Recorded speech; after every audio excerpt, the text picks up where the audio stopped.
The plasma bolt missed Jake's head by inches, scorching the metal wall behind him. He rolled left, gripping his modified pulse rifle as 3 Krell soldiers charged down the corridor of the derelict station. His heart hammered against his ribs.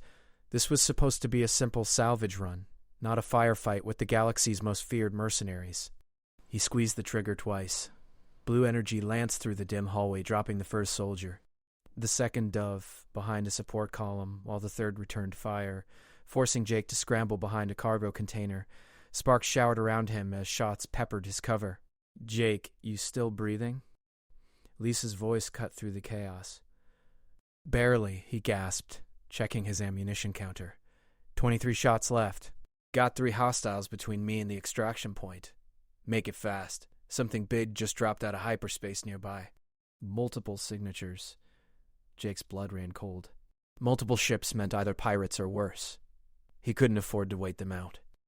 Gritting his teeth, he pulled a shock grenade from his belt, primed it, and hurled it over the container. The explosion sent a pulse of electromagnetic energy rippling through the corridor. The Krell soldiers' shields flickered and died. He moved before they could recover, his rifle spitting death. 2 more bodies hit the deck. The last soldier, bigger than the others, roared and charged with twin energy blades activated. Jake fired 3 times center mass, but the bastard kept coming. At the last second, he sidestepped and slammed his rifle's stock into the creature's skull. It crumpled. Breathing hard, Jake sprinted toward the docking bay. His boots clanged on the grated floor as alarms wailed through the abandoned station. Whatever Lisa had detected was getting closer. He could feel it in his gut, that primal instinct that had kept him alive in the outer sectors for 5 years. The docking bay doors hissed open. His ship, the Wanderer, sat ready with engines humming. But something was wrong. A sleek vessel, silver and elegant, had docked beside it. The design was nothing he recognized, all flowing curves and crystalline panels that seemed to pulse with inner light. "Jake, move!" Lisa shouted through the comm. Sensors show weapons charging. He ran harder, legs burning. The silver ship's bay door stood open, and figures were spilling out. Not Krell. These beings were tall and graceful, wrapped in what looked like living armor that shifted colors. One of them, clearly female by her build, turned toward him. Even at this distance, he saw her eyes widen. She raised her hand, and Jake's finger tightened on the trigger. But she wasn't reaching for a weapon. She was pointing at something behind him. He spun just as a Krell battlecruiser's shadow fell across the bay through the station's massive viewport. The ship was massive, bristling with guns, and it was targeting the docking bay. The female alien shouted something in a language that made his skull vibrate. Her soldiers moved with impossible speed, forming a defensive line. Jake didn't hesitate. He dove toward his ship as the first barrage hit the station's shields. The entire structure shuddered, metal groaning under the assault. He was halfway up his boarding ramp when the alien appeared beside him, moving faster than anyone had a right to. Her hand grabbed his arm, pulling him aboard with inhuman strength. "We must leave now," she said, in perfect English, her voice like music and thunder. "Or we all die here." The station's shields failed. Atmosphere began venting into space. Jake made his decision in a heartbeat. "Get your people on my ship! Lisa, punch it the second everyone's aboard!" The aliens moved like water flowing into the Wanderer's cargo bay. Their leader was the last to enter, her eyes never leaving Jake's face. More specifically, she stared at his neck, at the faded tattoo he'd gotten drunk one night on a frontier world. It was nothing special, just some alien script a traitor had said meant survivor. He'd never thought much about it, until now. Because this woman was looking at it like she'd seen a ghost. The Wanderer's engines roared. They shot out of the docking bay as the station exploded behind them, consumed by the Krell warship's cannons. Jake gripped a support rail as Lisa threw them into a hard turn, dodging debris and weapons fire. The alien woman stood perfectly balanced despite the violent maneuvers, her gaze still locked on his tattoo. When she finally spoke, her voice carried weight that made the air feel heavy. "I owe you my life, human," she said slowly, and Jake saw tears forming in her strange, prismatic eyes. "That mark on your neck? Do you know what it truly means?" Jake shook his head, suddenly feeling like he'd stepped into something far bigger than a simple salvage job gone wrong. The woman reached up and pulled back her armor's collar, revealing her own neck. There, in the same faded style, was an identical tattoo, but hers was glowing, pulsing with soft light. "It means you saved a queen 20 years ago," she whispered, "and now I have finally found you again." The engine screamed as another volley of plasma fire lit up the space around them. Jake stared at the woman, at the tattoo, and felt his entire understanding of his past beginning to crack apart. He'd never saved a queen. He would have remembered that, wouldn't he? 20 years ago, he said slowly, I was 8 years old. She smiled, sad and beautiful. I know, and that is exactly why you are the most important human in this galaxy. The cargo bay fell silent, except for the hum of the engines and the distant thunder of weapons fire. Jake's mind raced. 8 years old. What had he done at 8 years old? His memories of that time were fragmented, unclear. His parents had told him they'd lived on a colony world before moving to Earth, but the details had always been fuzzy. One of the alien soldiers approached and spoke in that skull-vibrating language. The Queen responded without breaking eye contact with Jake. Her soldier bowed and retreated. My name is Lyra, she said, placing a hand over her heart, in what Jake assumed was a formal gesture. Queen of the Ascended Throne, ruler of the Dominion of Light, and apparently someone whose life you saved when I was very small. That's impossible, Jake said, but even as the words left his mouth, a flash of memory hit him. A little girl with strange eyes crying in a crashed pod. Smoke and fire. His tiny hands pulling at metal, burning his fingers. His mother screaming at him to get back. Wait. Lyra stepped closer. Behind her, her soldiers had formed a protective circle, but they watched Jake with what looked like reverence rather than suspicion. You remember. I remember a crash, Jake admitted, the memory growing clearer, on Epsilon Colony. There was a ship that came down in the forest behind our HAB unit. Everyone said to stay away, that it could be dangerous, but I heard crying. I was 6 years old, Lyra said softly. My diplomatic transport was attacked by Krell raiders. Everyone died except me. The escape pod crashed on your world. I was trapped, injured, dying, and then a small human boy appeared. He had kind eyes. Jake touched the tattoo on his neck without thinking. The pod was sparking. I thought it would explode. I pulled you out. You were so light, like you were made of paper. My people's children are fragile before we mature, Lyra explained. If you had not acted, the pod's core would have detonated within minutes. Instead, you carried me away from it. You shared your water. You talked to me until your parents found us and called for help. The Wanderer shook as Lisa executed another evasive maneuver. Her voice crackled over the intercom. Hate to interrupt story time, but we've got 4 Krell fighters on our tail and they're not being friendly. Lyra turned to her soldiers and spoke rapidly. 3 of them moved to the cargo bay's rear hatch. With practiced efficiency, they pulled weapons from their armor that seemed to materialize from nothing, sleek rifles that hummed with power. We will handle them, Lyra said to Jake. Lisa, open the rear bay doors for 3 seconds when I give the command. Who the hell is this? Lisa's voice came back, suspicious and sharp. Someone who apparently saved her life when I was a kid, Jake called back. Do what she says. Lyra smiled at him, a real smile this time. You still trust strangers easily. That is good. It means 20 years has not hardened your heart. She moved to join her soldiers, then paused. The tattoo. Do you know where you got it? Some traitor said it meant survivor. I was drunk and 18 and stupid. The traitor lied to you, Lyra said. That is the royal mark of the Ascended. It is only given to those who save the life of royal blood. It cannot be replicated. It appears on both the saved and the savior, binding their fates together. She pulled her armor's collar back again, and Jake saw the mark glowing brighter now. When you rescued me, the mark appeared on both our necks. My people searched for years to find you. Your family had moved. Records were scattered. We lost your trail. Jake felt dizzy. What does it mean, the binding? It means that as long as I live, you are under my protection. It means that anyone who harms you harms me. It means... The ship shook again, harder this time. Lyra braced herself and nodded to her soldiers. It means I will die before I let anything happen to you. Ready positions?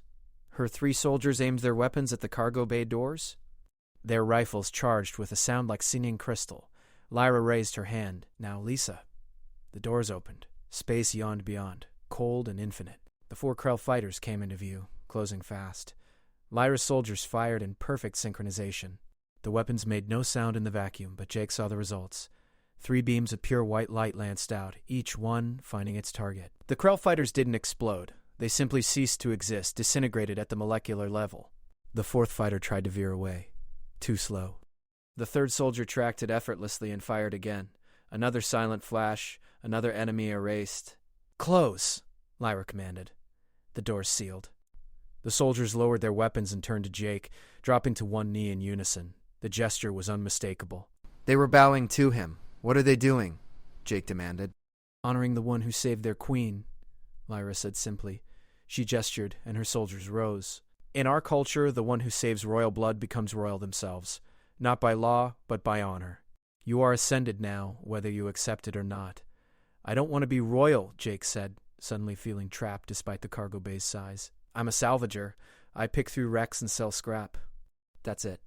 Lyra's expression softened. I know, and I will not force you into our world. But Jake, you must understand, the Krell did not attack that station by accident. They did not arrive at the exact moment I did by coincidence. She moved closer, and Jake saw genuine fear in her eyes for the first time. Someone knew I was going there. Someone wanted me dead. And now that they have seen you, seen the mark on your neck, they will want you dead too. The implications crashed down on him like a falling starship. You're saying I'm a target now? You have been a target since the day you saved me, Lyra said quietly. You just did not know it. The mark protects you from my enemy's direct action, but it cannot stop assassins or mercenaries. It cannot stop the Krell, who honor no such bonds. She reached out slowly, giving him time to pull away if he wanted. When he didn't, she placed her hand on his shoulder. Her touch was warm despite the armor. I came to that station following a lead on a weapon that could end the war with the Krell. Someone betrayed that information, used it to lure me into a trap. And I just happened to be there, Jake finished. Fate has a sense of humor, Lyra agreed. Or perhaps something greater is at work. My people believe the universe has patterns, that certain souls are meant to intersect at crucial moments. She squeezed his shoulder gently. I do not know why you were there today, but I know that seeing you again after all these years feels like the universe giving me a second chance. A second chance at what? To properly thank you. To protect you as you once protected me, and perhaps, she hesitated, vulnerability flickering across her face, perhaps to make things right. Before Jake could ask what she meant, Lisa's voice cut through the tension. We've got a problem. Big problem. Picking up a massive hyperspace signature. Something's coming through, and it's making the Krell battlecruiser look like a shuttle. Jake moved to the cargo bay's monitor and pulled up the sensor feed. His blood turned to ice. The ship that was emerging from hyperspace was enormous, easily 3 kilometers long. Its hull was black as the void between stars, covered in geometric patterns that hurt to look at. Shadow-class dreadnought, Lyra breathed beside him, all color draining from her face. They brought a shadow class. They really want me dead. What's a shadow class? Jake demanded. A ship that can level planets, one of Lyra's soldiers answered, his voice tight with fear. One of only 5 in existence. They are commanded by the Obsidian Lords, the Krell's highest military caste. The Dreadnought's weapon systems began to charge. Jake could see it on the sensors, power readings climbing to impossible levels. They had maybe 30 seconds before that thing opened fire, and when it did, nothing in this sector would survive. His mind raced. The Wanderer was fast, but not that fast. They couldn't outrun weapons designed to crack worlds. They couldn't fight. Couldn't hide. They were dead unless he came up with something brilliant in the next 20 seconds. Then he saw it. A small anomaly on the sensor screen, barely visible against the background radiation. A gravity well signature, the kind created by a collapsed star or a black hole. It was close, relatively speaking, maybe 2 million kilometers away. Lisa, he said, his voice steady despite the terror clawing at his chest. See that gravity signature? The one near the dead star cluster? Yeah, what about it? How tight can you thread us through its edge? Silence on the comm. Then Lisa's laugh, sharp and slightly hysterical. You want a slingshot around a gravity well with a dreadnought on our ass? It's the only way we get out of its firing solution fast enough. The stress could tear the ship apart. But it could work, Lyra said, studying the screen. Her eyes, strange and prismatic, calculated angles and vectors faster than Jake could follow. If we angle our approach correctly and time the burn exactly right, we can use the well to accelerate beyond the Dreadnought's tracking capability. If, Lisa emphasized, that's a big if. The Dreadnought finished charging. Every alarm on the Wanderer started screaming at once. Do it, Jake ordered. Lisa didn't argue. The Wanderer's engines howled, pushing beyond safe limits. The ship twisted in space, turning toward the gravity well at a vector that made Jake's inner ear scream in protest. Behind them, the Dreadnought fired.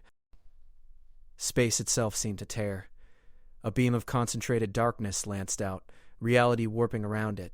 The Wanderer dove forward, engines redlining. The beam missed by less than 100 meters, close enough that Jake felt the temperature in the cargo bay spike from the radiant energy. 30 seconds to the well's edge, Lisa announced, her voice tight with concentration. The dreadnought turned, ponderous but inevitable. It fired again. This time Lisa couldn't dodge in time. The beam clipped the Wanderer's starboard side and the ship screamed. Metal groaned. Atmosphere vented from somewhere aft. Alarms multiplied. "Port engines down!" Lisa shouted. "We're losing power!" "Keep going!" Jake commanded. Lyra's hand found his, squeezing tight. Around them, her soldiers braced themselves, their armor glowing brighter as if responding to the stress. The gravity well loomed ahead, a hungry mouth in space that bent light around its edges.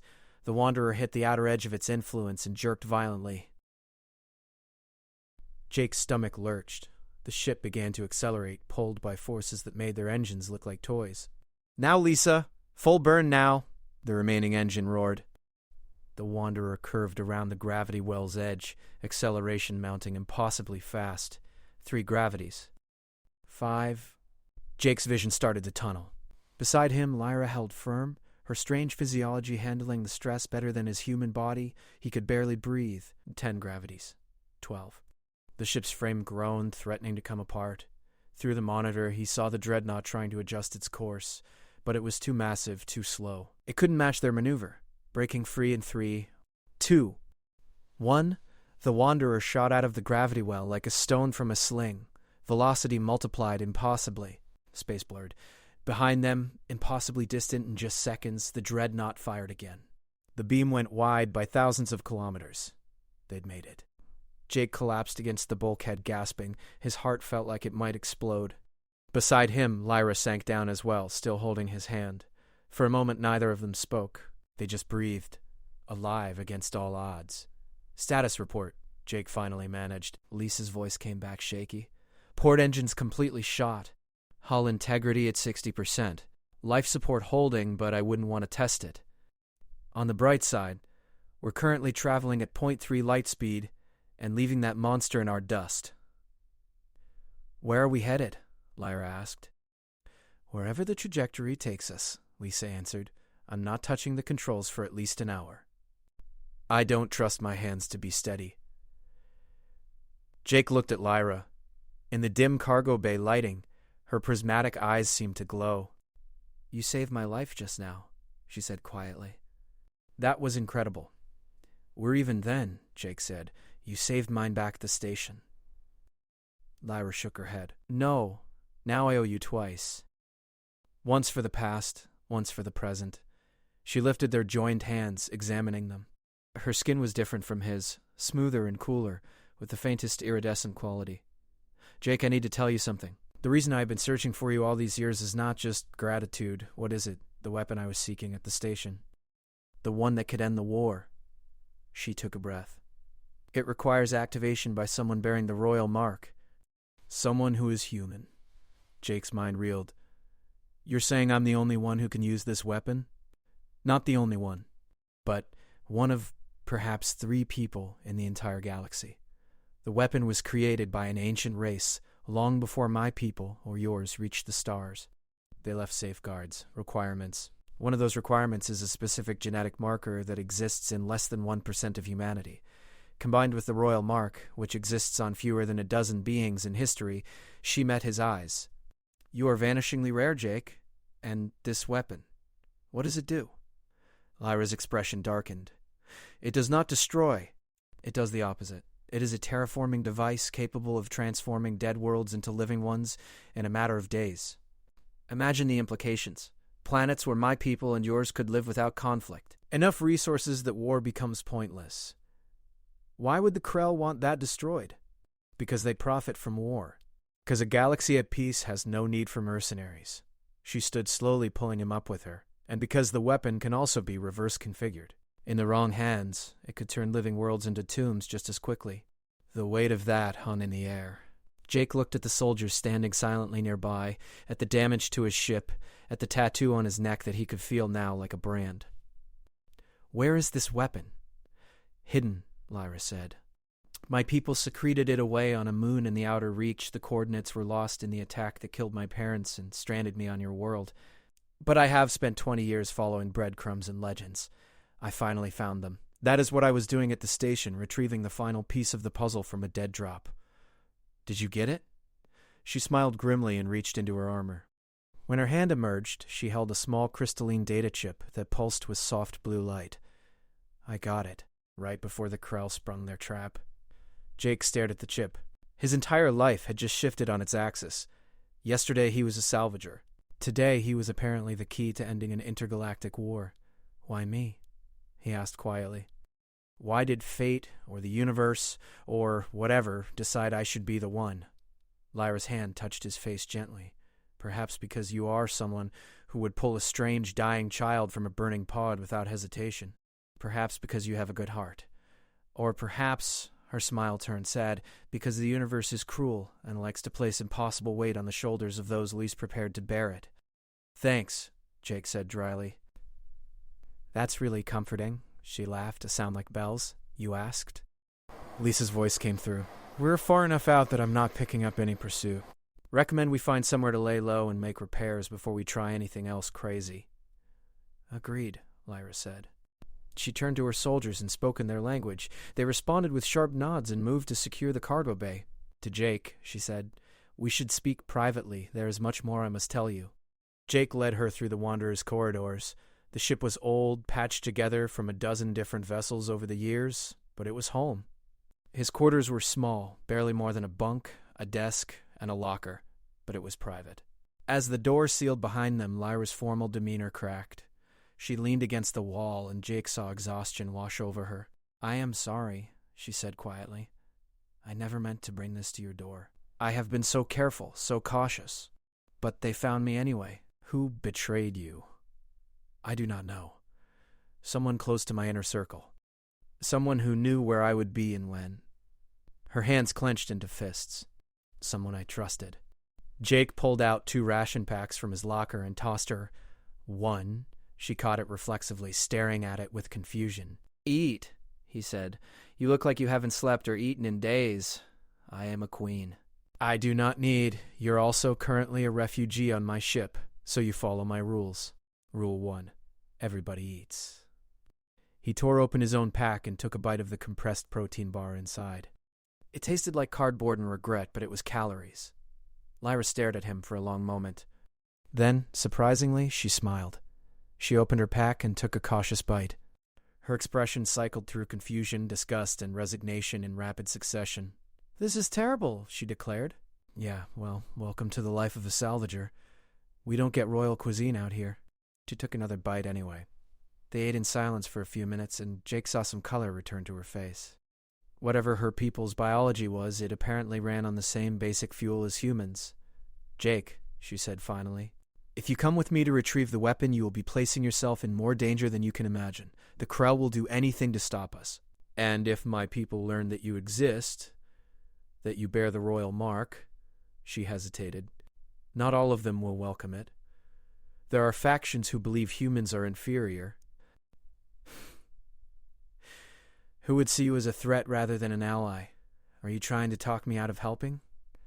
I am trying to be honest. You have already given me so much. I would not ask for more without you understanding the cost. Jake finished his ration pack and looked at the tattoo on his wrist, the one that had started all of this, a drunken mistake that turned out to be fate. He thought about the little girl crying in a crashed pod, about how easy it would have been to walk away, to let someone else handle it. But he hadn't. He'd done what felt right. Tell me something, he said. This weapon. If we activate it, will it really end the war? It could. There are no guarantees. But it would give the galaxy options beyond endless fighting. It would offer hope. Then we go get it. Jake stood and extended his hand. Partners? Lyra looked at his hand, then at his face. Slowly she stood as well and clasped his hand in both of hers. The gesture felt formal, weighted with significance he didn't fully understand. Partners, she agreed. But know this, Jake. If we succeed, everything changes. For you, for me, for billions of people across the stars. There will be no going back to your simple life of salvage. Honestly? Jake squeezed her hands gently. That life was getting boring anyway. She laughed again, that beautiful sound. For a moment, she looked young, not like a queen carrying the weight of a nation, but like the scared little girl he'd once saved. Then the moment passed, and her regal bearing returned. "We should plot our course," she said. "The moon where the weapon is hidden lies in Krell space. Getting there will not be simple." "Nothing about this has been simple so far," Jake pointed out. "Why start now?" They returned to the cargo bay, where Lyra's soldiers had set up portable equipment. Holographic displays floated in the air, showing star charts and tactical data. Lisa had joined them, her dark hair pulled back in a messy ponytail, her eyes sharp with curiosity and suspicion. "So," Lisa said as they approached, "want to tell me why Alien Queen is on my ship and why we just got shot at by a planet killer?" "Long story," Jake said. "We've got time. Our engines won't be fixed for at least 6 hours." Jake looked at Lyra, who nodded. Together, they explained everything. The crash 20 years ago. The royal mark. The weapon. The stakes. Lisa listened without interrupting, her expression cycling from skepticism to shock to grim acceptance. When they finished, she was quiet for a long moment. Then she laughed, high and slightly hysterical. Of course this happens to us. We can't just have a normal salvage run. No, we have to accidentally save space royalty and get caught up in an intergalactic conspiracy." "Lisa?" Jake started. She held up a hand. "I'm not saying no. I'm just saying that if we survive this, you're buying drinks for the next decade." "Deal," Jake said, relief flooding through him. Lisa turned to Lyra. "Your Majesty, I've got one question. This weapon, you say it can terraform worlds, but you also say it can be reversed. What's stopping the Krell from just stealing it and using it against us?" "Safeguards," Lyra answered. "The weapon can only be activated by someone bearing the royal mark. And once activated, it locks to that person's genetic signature. No one else can control it. So Jake activates it, and he's the only one who can use it. Precisely. That makes him an even bigger target than he already is."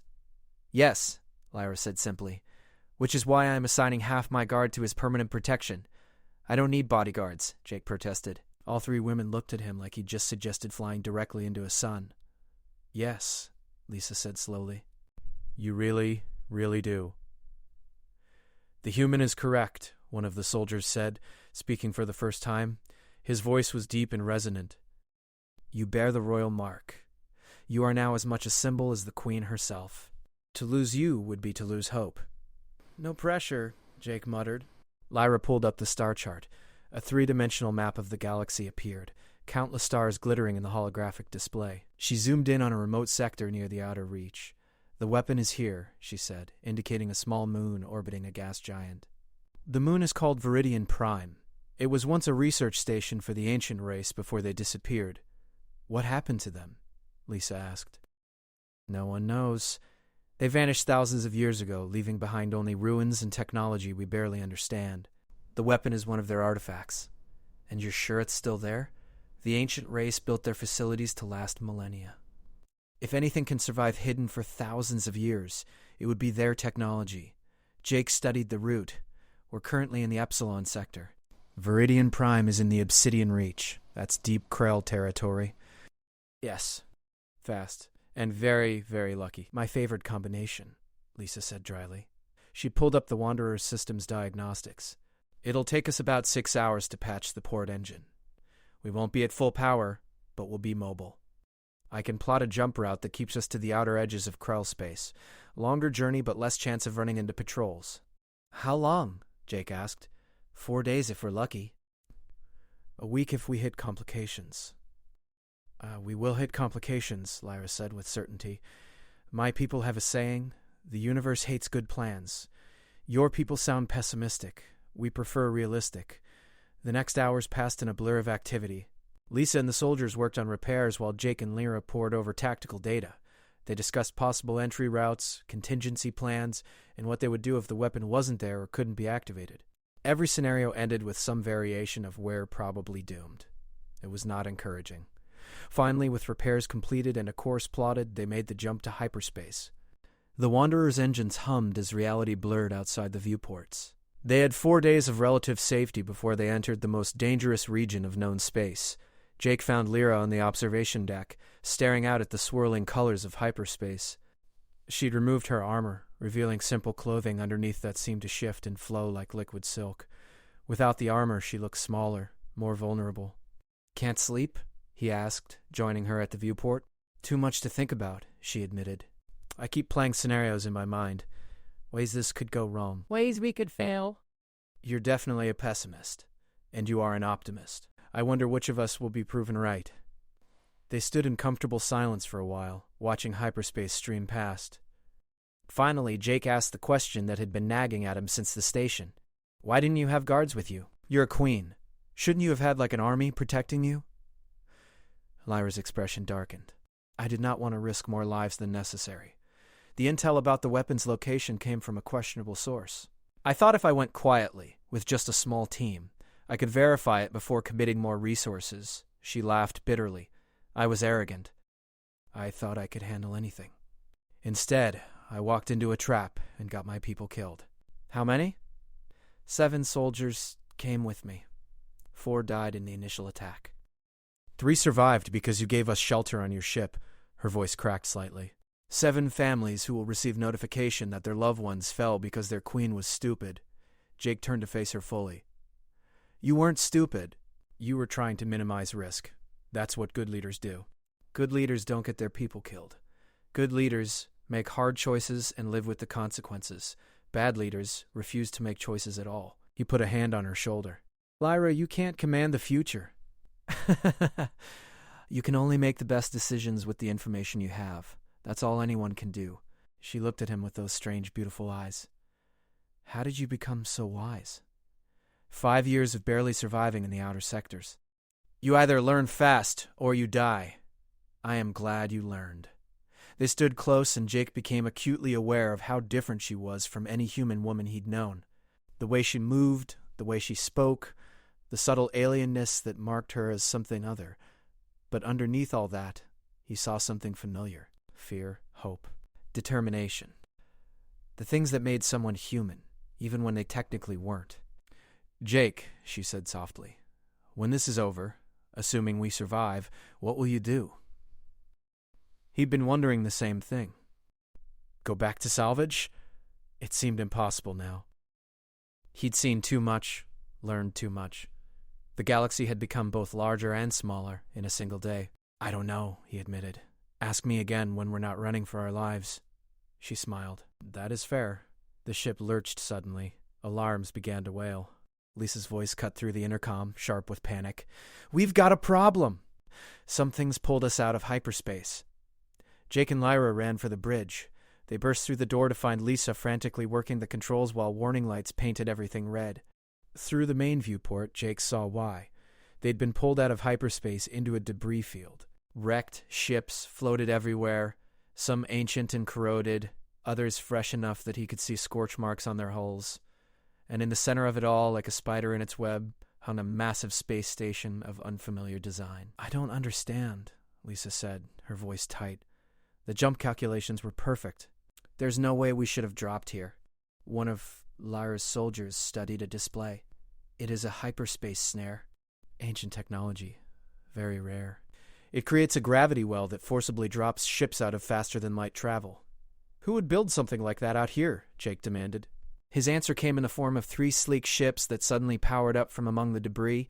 They were unlike anything he'd seen before, organic in design with pulsing bioluminescent panels, and they were moving to surround the Wanderer.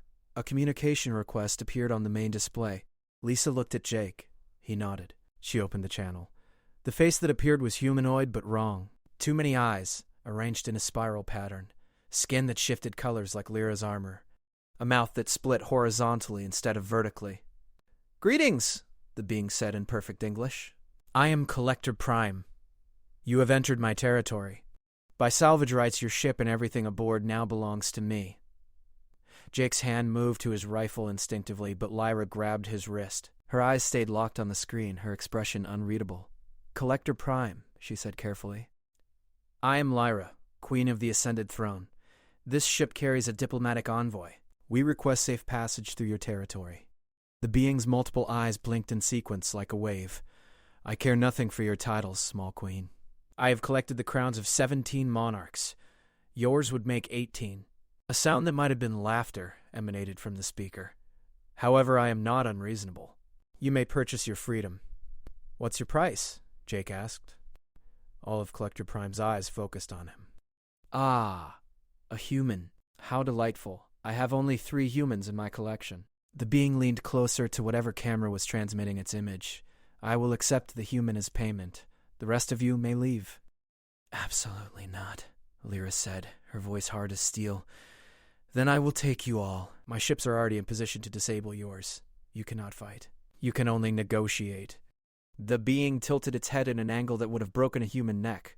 The human, or everyone dies. You have 60 seconds to decide. The transmission cut. Lisa immediately started running evasion protocols. We can't outrun them.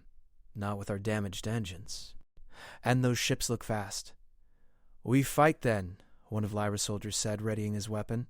3 against 1, and they have home field advantage, Jake said. He looked at Lyra. There has to be another way. Lyra was staring at the station with an intensity that made Jake nervous. Collectors, she said slowly. I have heard of them. They are an ancient race, maybe as old as the ones who made the weapon. They travel the dead spaces between sectors, gathering artifacts and specimens.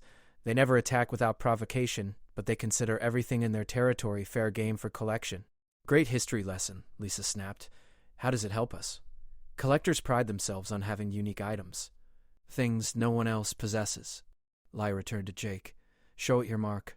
Collectors above all else value rarities. If it sees the royal mark on a human, something that should be impossible, its curiosity might overcome its desire to simply take us. Might? It is the best option we have. Jake looked at the countdown timer Lisa had put up. 40 seconds left. He took a deep breath and opened a communication channel. Collector Prime's face reappeared. Have you made your decision? I want to show you something, Jake said. He pulled down the collar of his shirt, exposing the tattoo on his neck. Do you know what this is? The being's eyes widened, all of them at once.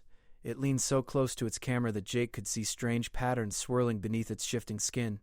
Impossible. The royal mark of the Ascended on a human. This cannot be genuine. It is, Lyra said, moving beside Jake and showing her own mark. This human saved my life when I was a child. The mark appeared on both of us. He is the only human in existence to bear it. 20 years I have been searching for him, Lyra continued. 20 years of following rumors and dead ends. He is unique in all the galaxy, Collector Prime. One of a kind. And you cannot have him because he travels under my protection. The being was silent for a long moment. Its eyes continued to spiral through their strange pattern, and Jake got the unsettling feeling he was being analyzed at a level beyond simple observation. I could still take you all, Collector Prime said finally.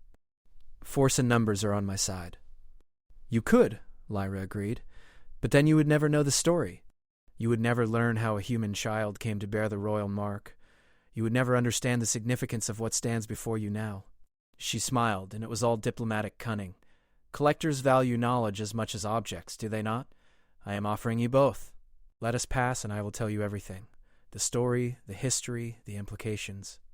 Information that exists nowhere else in the galaxy. More silence. Then Collector Prime made that laughing sound again. You are clever, small queen. Very well. You may dock at my station. We will discuss terms over refreshments. But know this, if I determine you are lying, if the mark is somehow false, I will collect you all and no force in the galaxy will find your remains. The transmission ended. The 3 ships backed off, creating a corridor toward the station. Did that just work? Lisa asked incredulously. For now, Lyra said. But we must be very careful. Collectors are dangerous precisely because they are unpredictable. They follow their own codes, their own logic. One wrong move and curiosity could turn to anger. They docked at the station under the watchful sensors of Collector Prime's ships. As Jake walked down the boarding ramp with Lyra and her 2 remaining soldiers, he felt like he was stepping into a museum that had come alive. The docking bay was filled with artifacts from 100 different species, all arranged in perfect order. Weapons, art, technology, even what looked like living creatures in stasis pods. Collector Prime waited at the far end, and seeing it in person was even more unsettling than the transmission. It stood about 7 feet tall, its body constantly shifting colors and textures, as if it couldn't quite decide what it wanted to be. Those spiral eyes tracked their every movement. Welcome, it said, gesturing with too many fingers. Follow me, we have much to discuss. They were led through corridors lined with more collections. Jake saw things he recognized and things that defied description. A weapon that seemed to exist in multiple dimensions at once. A painting that showed different images depending on who looked at it. A glass case containing what appeared to be frozen time itself, a moment captured and preserved. You have an impressive collection, Lyra said diplomatically. I have spent 3,000 years gathering these items, Collector Prime replied. Each one unique, each one irreplaceable.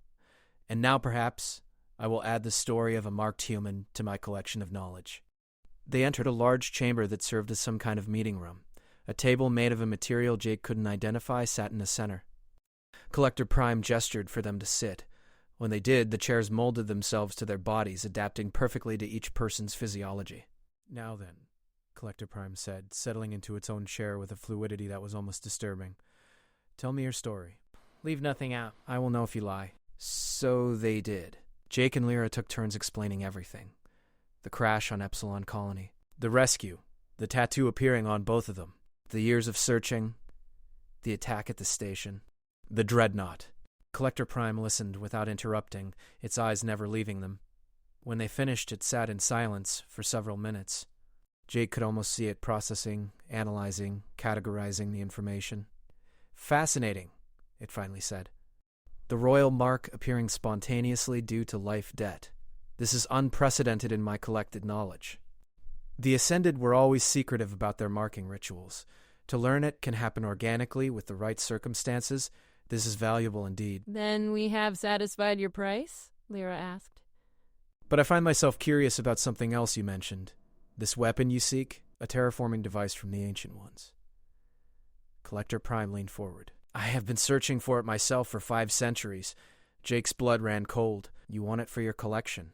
Of course. It is one of the last great prizes, an artifact of immense power from a lost civilization.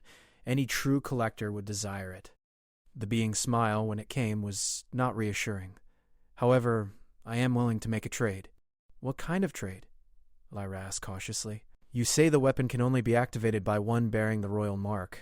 You, small queen, cannot leave your throne vacant for long. But the human, he has no such obligations. He could activate the weapon for me, demonstrate its function, allow me to study it properly. In exchange, I will give you something you desperately need. And what's that? Safe passage through Krell space. I have agreements with the Obsidian Lords. They do not bother my territory. I do not interfere with their wars. I can extend that protection to you. Collector Prime gestured, and a holographic map appeared, showing the route to Viridian Prime. Without my help, you will encounter at least 3 Krell patrol zones. With my help, you will encounter none. Jake and Lyra exchanged looks. The offer was tempting, dangerously so. But trusting the Collector was like trusting a serpent not to bite. How do we know you won't just take the weapon once Jake activates it? Lisa asked. You do not, Collector Prime said simply. You must trust that my word, once given, is binding. Collectors do not lie about trades. It would damage our reputation across the galaxy. Reputation is more valuable than any single artifact. Give us a moment to discuss, Lyra said. Collector Prime nodded and stood. I will return in 10 minutes. Consider carefully. It left through a door that sealed behind it with a sound like crystal singing. The moment they were alone, Lyra's soldiers activated some kind of jamming field. We can speak freely for a short time, one of them said, but the Collector will detect it soon. Can we trust it? Jake asked. Collectors honor their agreements, Lyra said. That much is true. They have to, or no one would ever trade with them. But they are also masters of finding loopholes and interpreting terms to their advantage. So we need to be very specific about what we agree to, Lisa concluded. Exactly. If we say Jake will activate the weapon and demonstrate its function, that could mean anything. We need to define strict parameters. They spent the next 8 minutes hammering out the exact wording of the agreement. Jake would activate the weapon on a small dead world that Collector Prime would provide. He would demonstrate one terraforming cycle, transforming a small area only. The weapon would remain in Jake's control throughout, and Collector Prime would be allowed to observe and scan but not touch. In exchange, they would receive safe passage codes through Krell space and a guarantee of non-interference. When Collector Prime returned, they presented the terms. The being studied them carefully, those spiral eyes processing every word. Finally it nodded. These terms are acceptable, we have an agreement. It extended a hand, and Jake shook it. The being's skin felt like warm silk over cold metal. I will have the safe passage codes transmitted to your ship. When you reach Viridian Prime and secure the weapon, contact me. I will provide coordinates for the demonstration world. One question, Jake said. Why not just come with us to Viridian Prime? Why wait? Because the moon is protected by ancient security systems that would vaporize my ships on approach. The ancients did not like collectors. They considered us scavengers, thieves of their legacy. A hint of bitterness entered its voice. But a human bearing the royal mark, that might be different. The ancients left their artifacts for those they deemed worthy. You may pass where I cannot. It made sense in a twisted way. The ancients had clearly built in multiple layers of protection. Genetic markers, the royal mark requirement, location in hostile space. They had wanted to make damn sure only the right people found their weapons. The codes came through, and they left the station. As the Wanderer pulled away and jumped back into hyperspace, Jake felt like he could finally breathe again. That went better than expected, Lisa said. Or worse, one of the soldiers countered. We now owe a favor to one of the galaxy's most dangerous collectors. We owe a demonstration, Lyra corrected. Which we would have done anyway to verify the weapon works. At least this way we get something in return. Jake wasn't so sure, but he kept his doubts to himself. They were committed now. The next 3 days of hyperspace travel passed in relative peace. Jake spent the time training with Lyra's soldiers, learning to shoot properly instead of just pointing and hoping. They were patient teachers, and he discovered he had decent reflexes when properly guided. Lyra divided her time between planning and what seemed like meditation. She would sit for hours, perfectly still, her eyes closed and her breathing barely perceptible. When Jake asked about it, she explained it was how her people processed stress and maintained mental clarity. We can shut down parts of our consciousness, she said. Enter a state between sleep and waking where we can examine our thoughts objectively. It helps prevent panic and poor decision-making. Sounds useful. It is, but it also means we can sometimes seem cold or distant to other species. We process emotions differently. Do you had that thought? She opened her eyes and looked at him. Does it bother you that I am not human? Jake considered the question honestly. No. I mean, you're different, but different isn't bad. You saved my life, you're fighting to end a war, you care about your people. That's what matters, not whether you process emotions the same way I do. She smiled, genuine and warm. You are a strange human, Jake. Most people are afraid of what they do not understand. I've spent 5 years in the outer sectors. I've met a lot of different species. You learn pretty quick that weird is relative. Compared to a Glathrian trader I once met who communicated through bioluminescent patterns, you're downright normal. They dropped out of hyperspace at the edge of the Obsidian Reach. Immediately, their sensors lit up with Krell activity. Ships everywhere, patrol routes crisscrossing the sector like a deadly web. But when Lisa transmitted the codes Collector Prime had given them, the result was immediate and eerie. The Krell ship simply ignored them. It was like they'd become invisible to every scanner and sensor. That's deeply unsettling, Lisa muttered. But effective, Lyra said. She pulled up the navigation data. Viridian Prime is 6 hours away at our current speed. We should proceed directly. The journey through Krell space was nerve-wracking despite the codes. They passed within kilometers of massive battleships, flew through zones that should have been swarming with fighters, and were never once challenged. The Krell's coordination was impressive and terrifying in equal measure. Finally, Viridian Prime appeared on their screens. The moon was small, barely 1,000 kilometers in diameter, orbiting a gas giant that roiled with perpetual storms. The moon's surface was barren, gray, and lifeless, pockmarked with ancient impact craters. But Jake's sensors detected something else. Energy signatures, faint but definitely artificial, concentrated in one of the larger craters. That's it, Lyra breathed. The ancient facility. After all these years, we've finally found it. They descended carefully, watching for automated defenses. But none activated. The Wanderer set down on a flat plain near the crater's edge, landing gear settling into dust that hadn't been disturbed in millennia. Jake suited up, as did Lyra and her soldiers. The moon had no atmosphere, so they would be working in vacuum. They checked their seals 3 times before cycling through the airlock. Stepping onto the moon's surface felt surreal. The gas giant loomed overhead, filling half the sky with its massive, storm-racked presence. Under different circumstances, it would have been beautiful. They made their way to the crater's edge and looked down. At the bottom, partially buried in dust, stood a structure. It was massive, easily a kilometer across, made of some kind of black material that seemed to drink in light. Geometric patterns covered every surface, pulsing with faint luminescence that hurt to look at directly. "That's ancient work, all right," one of the soldiers said over the comm. "I've seen ruins before." This matches their architectural style. They descended into the crater using grav boots, walking down the steep slope at an angle that would have been impossible in gravity. The structure grew as they approached, revealing details that weren't visible from above. Doorways that shifted and flowed. Windows that showed different views depending on the angle. Technologies that made Jake's brain hurt trying to understand them. The main entrance stood open, a yawning arch that led into absolute darkness. Lyra paused at the threshold and placed her hand on the wall. The geometric patterns flared brighter in response, spreading out from her touch like ripples in water. "It recognizes the royal mark," she said. "We can enter safely." They proceeded inside, lights from their suits cutting through the darkness. The interior was vast, a cathedral of alien technology. Equipment lined the walls, some recognizable as computer systems, others completely foreign. And in the center of the main chamber, suspended in some kind of stasis field, floated the weapon. It was smaller than Jake expected, about the size of a basketball, perfectly spherical, made of the same light-drinking material as the facility. Patterns swirled across its surface in hypnotic spirals. Just looking at it made his tattoo burn with sudden heat. "That's it," Lyra whispered reverently. "The World Shaper. The Ancient's greatest creation." Jake approached slowly, and the weapon rotated to face him. He could swear it was watching him, evaluating him. When he was close enough to touch, it pulsed once with brilliant white light. His tattoo burned hotter, but not painfully, more like recognition. Like coming home after a long journey. "Touch it," Lyra urged. "Let it read your genetic signature."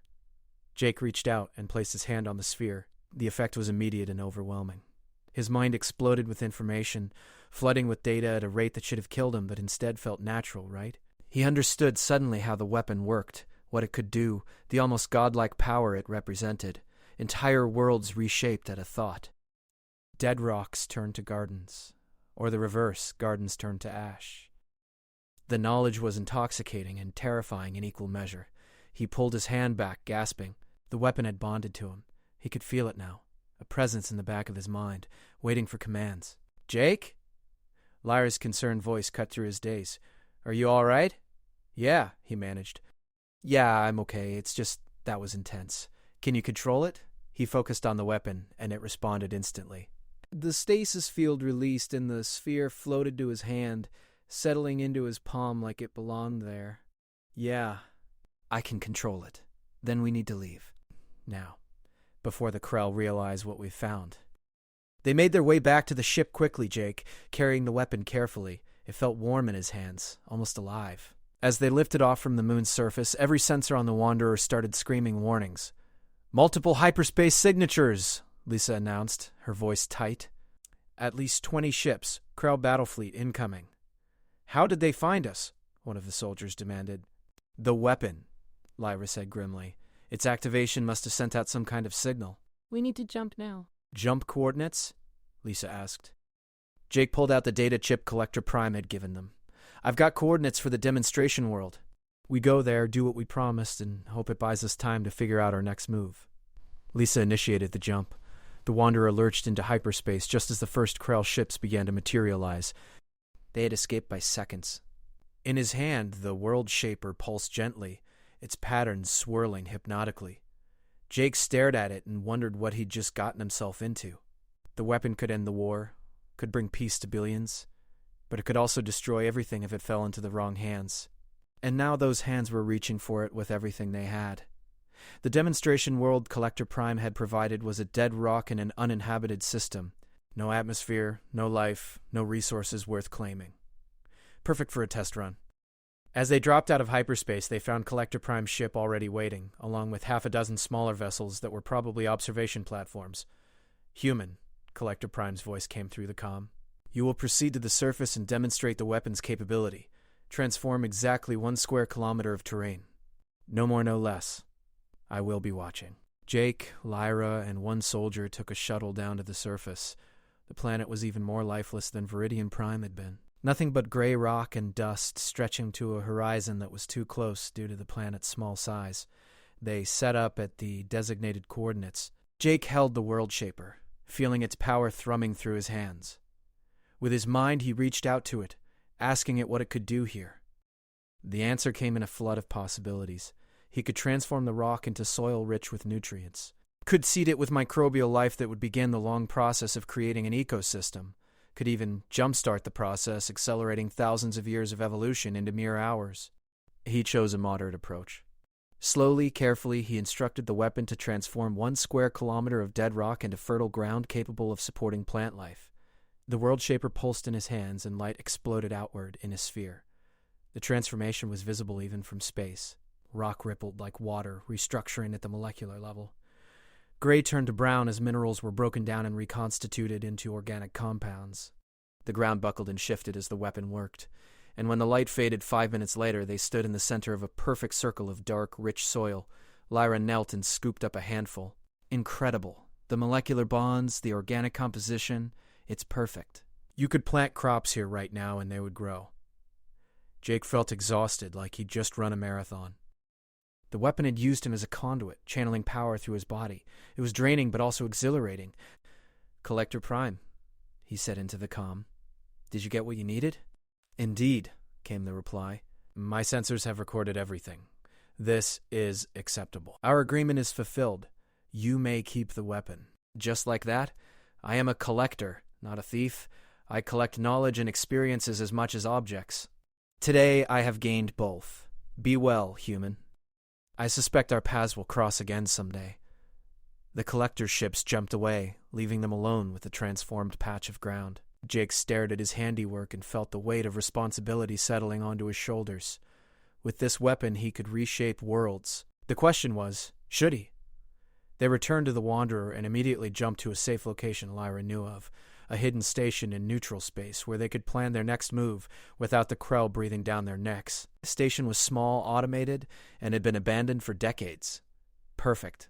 As Lisa worked on proper repairs to their battered ship, Jake and Lyra sat in the observation deck, the World Shaper floating between them in a stasis field Jake had learned to create.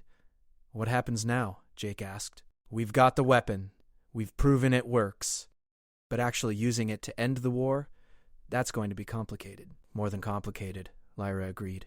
"My people, the Krell, the dozen other species caught up in this conflict, they all have to agree on how the weapon should be used. And getting them to agree on anything is virtually impossible. So what do? Hold the weapon hostage until they play nice? Perhaps, or perhaps we use it anyway. Transform worlds in contested space, make them habitable, and force everyone to decide whether they want to keep fighting or start building." She looked at him. "What do you think? You control the weapon now." Jake ran his hands through his hair. "I think I'm a salvager who's way out of his depth. A week ago, my biggest problem was whether I could afford fuel for the next job. Now I'm holding the key to galactic peace, and everyone wants to either worship me or kill me. Welcome to power," Lyra said dryly. "It is never as pleasant as people imagine." "You know what scares me most?" Jake said quietly. "That I could get used to this. That having this much power could change who I am. Make me into someone who thinks they have the right to reshape worlds because they can." Lyra placed her hand over his. "That fear is what tells me you are the right person to wield this weapon. The moment you stop being afraid of what you could become is the moment you should give the weapon to someone else." They sat in silence for a while, watching the stars through the viewport. Finally, Jake made a decision. "We're going to do this right," he said. "We're going to contact every major faction.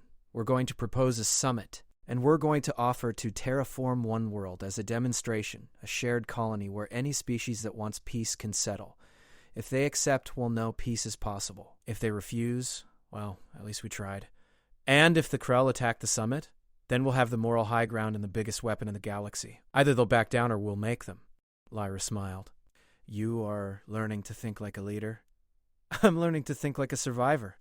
Same thing, really." Over the next several days, they sent out messages to every major government in the galaxy. The response was mixed. Some were eager, seeing the opportunity for what it was. Others were suspicious, thinking it was a trick. The Krell, predictably, declared the weapon a threat to galactic stability and demanded it be surrendered to them for safekeeping. That last one made Jake laugh until his sides hurt. Finally, a date was set. 3 weeks from now, representatives from 23 different species would meet at a neutral station in the frontier zone. They would discuss terms for the weapon's use and potentially witness a demonstration on a mutually agreed-upon world. It was ambitious, probably doomed to fail, but it was a start. The night before they were scheduled to depart for the summit, Jake found himself unable to sleep. He wandered the Wanderer's corridors, checking systems out of habit more than necessity. Eventually, he ended up in the cargo bay where Lyra's soldiers were maintaining their equipment. They looked up as he entered and immediately moved to salute. He waved them off. At ease. "I'm just restless." "Understandable," the older of the two soldiers said. His name was Kale, and he'd served Lyra's family for 30 years. Big day tomorrow. Well, big 3 weeks. Events that will shape the galaxy's future. "No pressure, though," Jake said with a weak smile. Kale chuckled. "You are handling this better than most would. When the Queen told us we would be protecting a human bearing the royal mark, I confess I was skeptical. Humans are, forgive me, not known for their stability or long-term thinking. None taken. We do tend to be pretty chaotic. But you have proven different. You think before you act. You consider consequences. These are rare qualities. I'm just trying not to screw up and accidentally destroy the galaxy." "A worthy goal," Kale said seriously.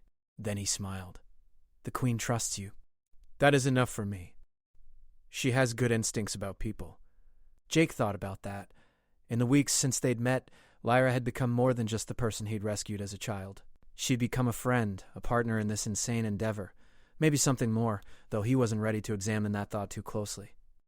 The summit began on schedule. The neutral station was massive, capable of holding thousands of beings. Security was intense, with ships from every faction stationed nearby in an uneasy détente. The air inside the station practically crackled with tension. Jake stood with Lyra on a raised platform overlooking the main assembly hall. Below, representatives from 24 species argued, debated, and occasionally threatened each other. It was organized chaos, and Jake wondered if they'd ever reach consensus on anything. The Krell delegation was particularly hostile. Their leader, a massive warrior named Drek, had made it clear they considered the weapon a threat that needed to be neutralized. He'd stopped just short of openly declaring war on anyone who used it. Finally, Lyra called for order. Her voice, amplified by the station's systems, cut through the noise like a blade. "We did not come here to relitigate old grievances. We came here to discuss a future where those grievances might finally be set aside." "Easy words from someone who holds ultimate power," Drek rumbled. "The Ascended have always been quick to preach peace when it benefits them." "I hold nothing," Lyra said calmly. "The weapon is not mine to command. It belongs to Jake, the human beside me.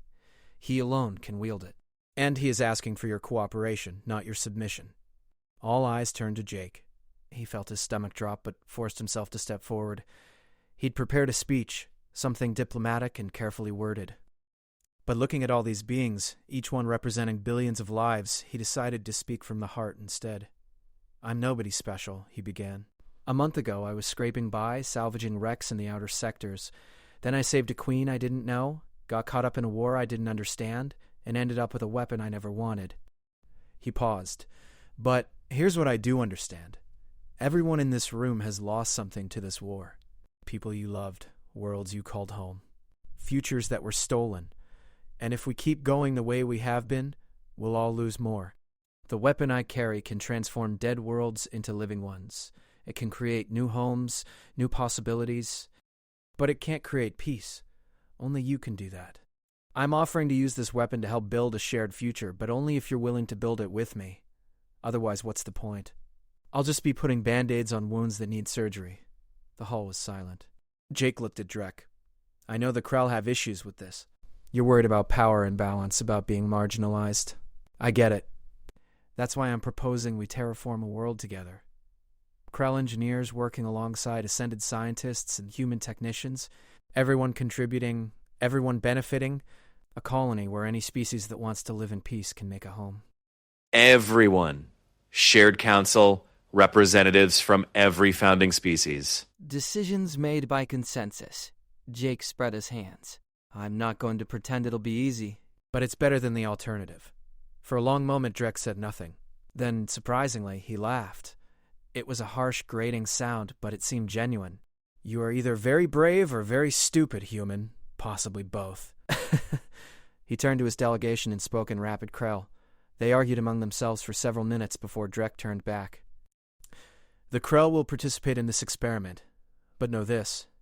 If we detect any treachery, any attempt to use this weapon as a tool of domination, we will respond with overwhelming force. Are we clear? Crystal clear, Jake said, relief flooding through him. Other delegations chimed in with their own agreements. Not all of them. Some species walked out, unwilling to risk cooperation. But enough stayed that Jake felt a spark of hope ignite in his chest. They spent the next 2 weeks hammering out details. The world chosen for terraforming was a dead rock called Novaria in neutral space. Jake would transform an initial settlement area, and teams from multiple species would work together to establish infrastructure. If it succeeded, they'd expand. If it failed, well, at least they'd tried.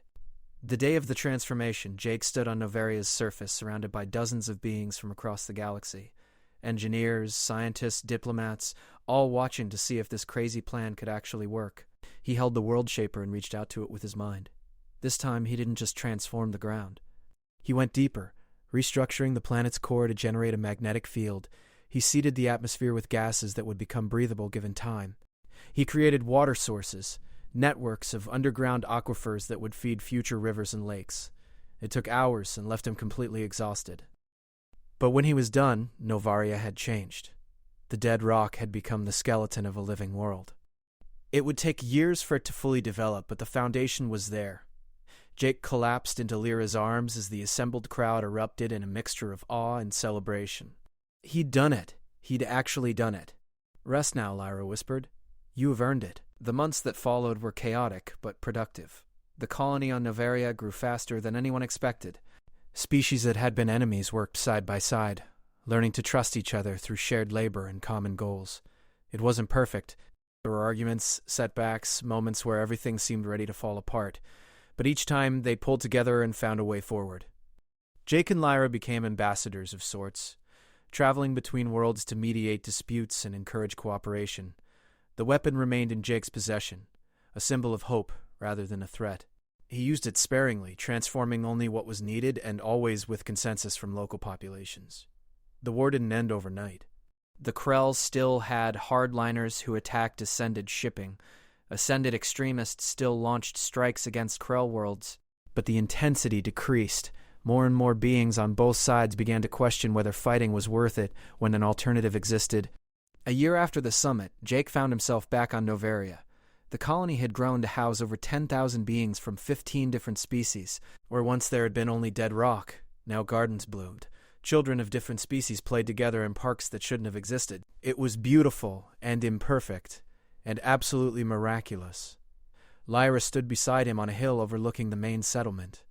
You did this, she said softly.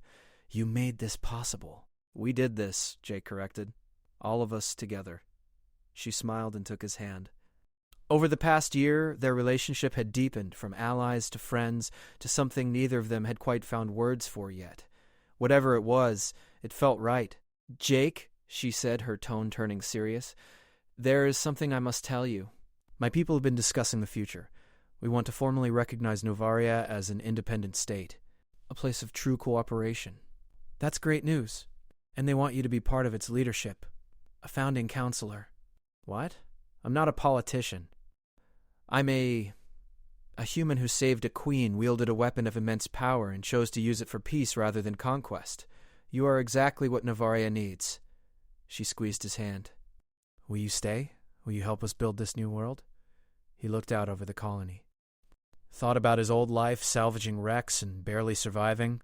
Then he thought about what he could build here, the difference he could make. Yeah, he said finally. Yeah, I'll stay. Lyra's smile could have lit up the darkness. She pulled him close, and for a moment they just stood there on that hill. Two beings from different worlds who had found something precious together. The future was uncertain. The weapon still existed, and there were still those who would seek to control or destroy it. The war wasn't over, just diminished.